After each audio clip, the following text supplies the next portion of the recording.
Hello everyone, welcome to this lecture on membrane physiology by Cadence, me. And today we'll explore the structure and function of the cell membrane, and we'll understand and learn the various transport mechanisms and see how the membrane's unique properties plays roles in the cell. So first we're going to cover the description of the phospholipid bilayer. So the cell membrane is mainly composed of a phospholipid bilayer. Each phospholipid molecule consists of a glycerol backbone, two fatty acid tails, and a phosphate group. The molecules are hydrophobic, meaning they repel water, while the phosphate group is hydrophilic, meaning it attracts water. Picture a double layer of these phospholipids arranged in a way that the hydrophobic tails face inwards away from the water, while the hydrophilic heads face outwards towards the water. The way they are set up, it's kind of like a supportive barrier between the inside and the outside of the wall. And we know as the phospholipid bilayer, then onto the role of hydrophobic and the hydrophilic regions. The hydrophobic and hydrophilic region of the phospholipid bilayers are very important to the way it functions. The hydrophobic core acts as a barrier for most water-soluble substances, which also prevents uncontrolled movement of these substances in and out of the cell. The barrier makes sure that only certain molecules can pass through, either by diffusion or either by specialized transport proteins. Now I'm going to introduce you to membrane proteins. Along with phospholipids, the cell membrane contains various proteins that are vital for its function. These proteins can also be separated into two categories known as the integral and the peripheral. Integral proteins are proteins that are embedded within the lipid bilayer and can also span across the entire membrane. They typically have the role in channels or transporters to facilitate the movement of the molecules that cannot pass directly through the lipid bilayer. And some examples of the integral proteins include the ion channel and the carrier proteins. Peripheral proteins are not embedded in the lipid bilayer. Instead, they're attached to either side of the exterior or interior surfaces of the membrane. Peripheral proteins play roles in signaling, maintaining of the cell's shapes, and securing the cytoskeleton to the membrane. Together, the phospholipid bilayer and the membrane proteins form a dynamic and functional barrier that regulates the cell's internal environment, allowing it to maintain homeostasis and respond to other signals. And homeostasis is keeping the regulation of temperature and, again, responding to signals and allowing it to maintain the environment. Okay, so now let's break down how different molecules work in a semi-permeable membrane. So first we have simple diffusion. It is small, nonpolar molecules like oxygen and carbon dioxide that can pass directly through the phospholipid bilayer by simple diffusion. These molecules move from an area of higher concentration to an area of lower concentration without the need for energy. Next is facilitated diffusion, and it is a larger or polar molecule such as glucose and ions.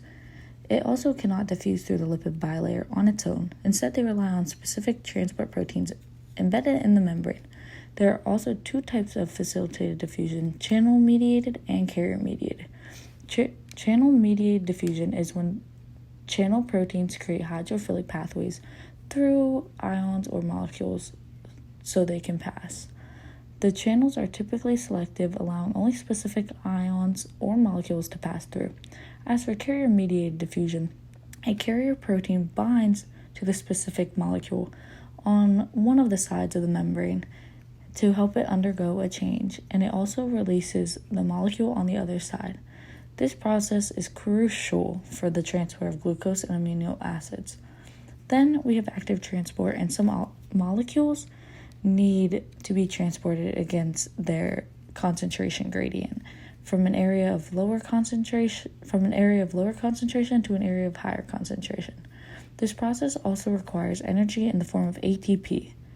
Then next we have leak and gated channels. Leak channels are always open, allowing ions to move across the membrane, and as for gated channels, they can open or close in response to the stimuli such as such as the changes in the voltage or the binding of a molecule. The changes help regulate the movement of ions, contributing to the processes like nerve impulse transmission. Next, we're going to cover diffusion. The definition for diffusion is a process by which molecules move from an area of higher concentration to an area of lower concentration until they are evenly distributed. This movement is driven by kinetic energy of molecules that does not require any input of energy from the cell, making a passive transport mechanism. In simpler terms, diffusion is like if you were to put a drop of food coloring in water, and over time, the food color molecules spread out from where they are most concentrated until they're evenly distributed throughout the water, which you can try in an experiment at home if you would like. As for concentration gradients, they exist when there is a difference in the concentration of a substance across a space or a membrane. Molecules will naturally move down their concentration gradient from an area of higher concentration to an area of lower concentration. Concentration gradients and diffusion have things that impact them, like the direction of movement. Molecules move down their concentration gradient during diffusion. This means they travel from areas from higher to lower. If you think about it, if you were to put a marble on like a ramp, it would roll down because there's you don't need to use cellular energy, so you don't have to use it. And then diffusion also continues until equilibrium is reached, where the concentration of molecules is the same throughout the space. At equilibrium, there is no movement of molecules. The rate at which diffusion occurs can be influenced by several factors, including the steepness of the concentration gradient and the temperature and the size. The size makes it harder to move throughout, and the temperature, it can speed up or slow down the reaction times. Okay, let's continue on, and now let's go over the different types of diffusion across the cell membrane, as in simple diffusion, facilitated diffusion, and osmosis. Simple diffusion is the process, as we said earlier, of the small or nonpolar molecules that move directly through the phospholipid bilayer without the assistance of membrane proteins. This type of diffusion is driven purely by the concentration gradient of the molecules. Some examples of molecules that typically undergo simple diffusion are like gases, like oxygen, carbon dioxide, and small nonpolar molecules like fatty acids and steroids. Next, let's discuss facilitated diffusion.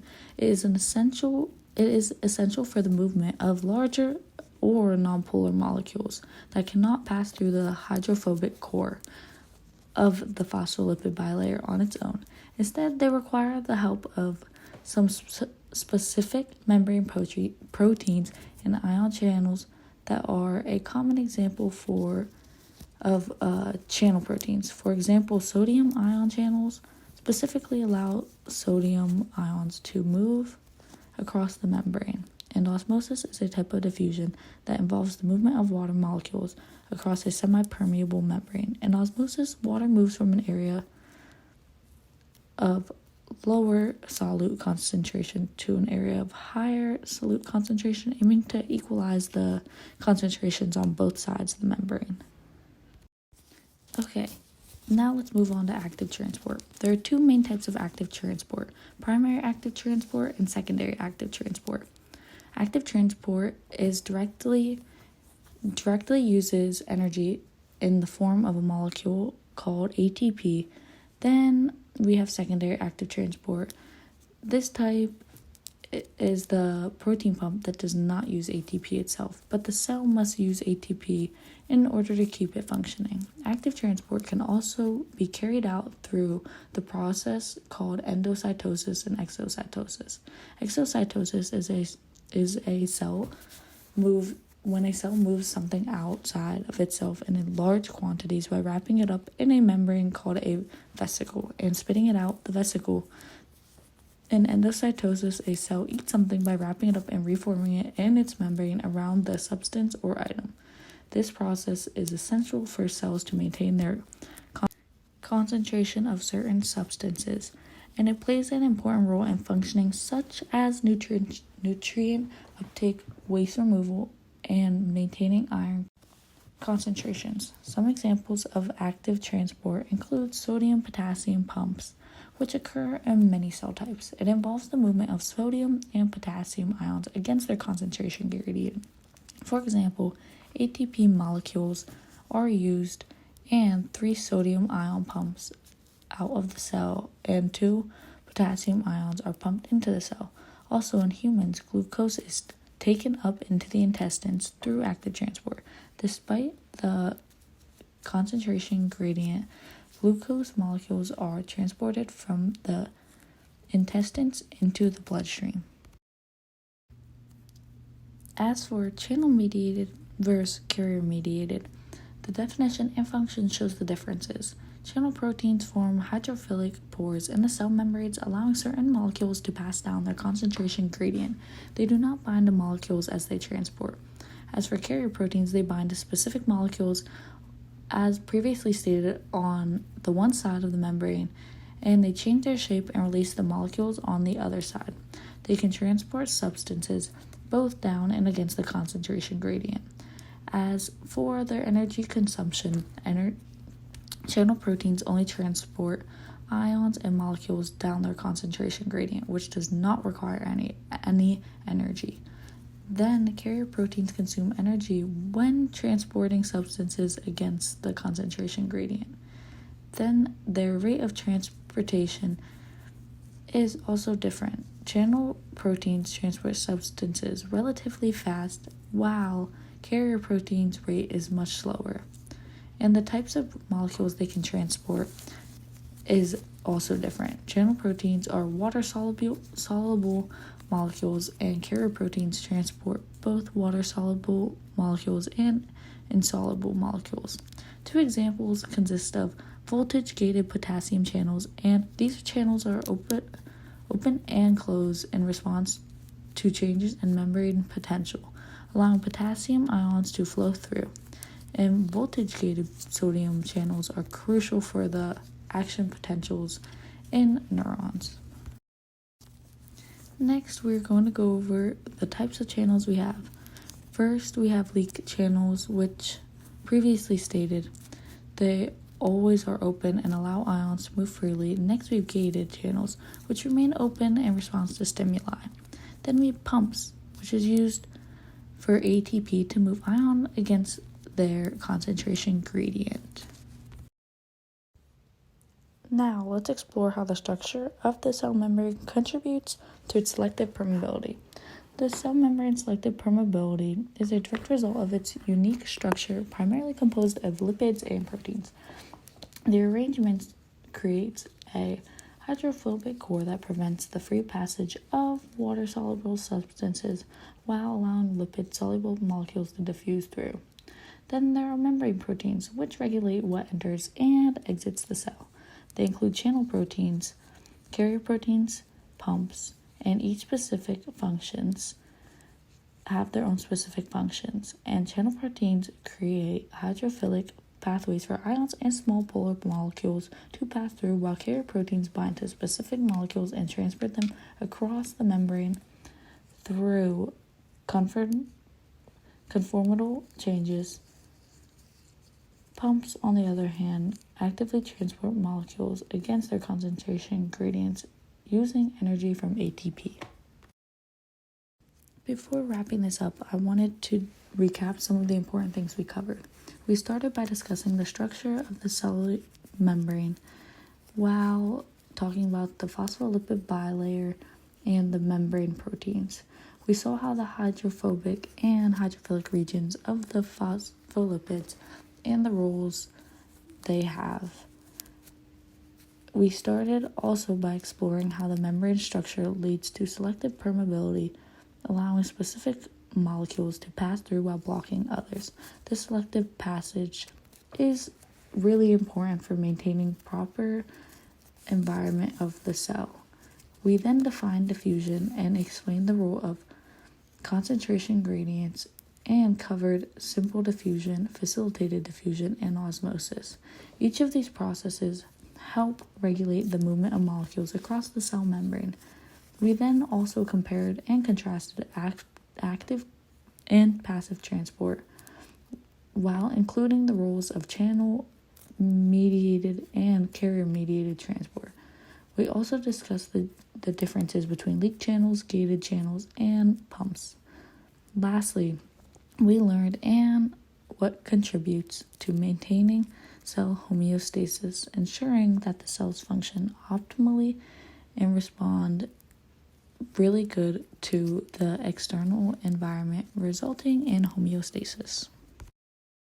Okay, so now we're going to do a practice quiz that may help for the exam. So what is the main component of the cell membrane that allows it to be selectively permeable? First, we have proteins, phospholipid bilayer, nucleic acids, and carbohydrates.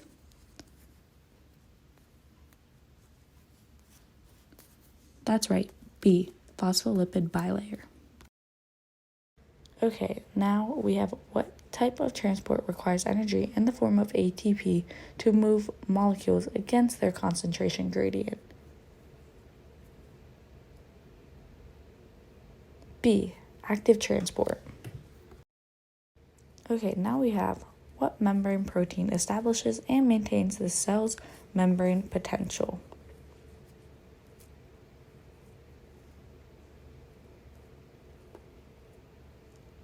C, pumps. Now, these are the answers if you missed when I was saying them.